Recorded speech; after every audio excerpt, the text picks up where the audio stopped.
Você que ronca e apresenta no dia seguinte sonolência excessiva diurna, dificuldade em manter o foco e a atenção, indisposição e uma insatisfação sexual, você sabia que você pode estar sofrendo da apneia obstrutiva do sono?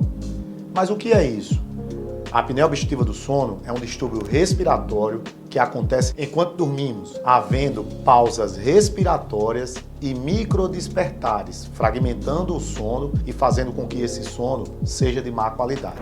Procure um especialista em medicina do sono e melhore agora a sua qualidade de vida.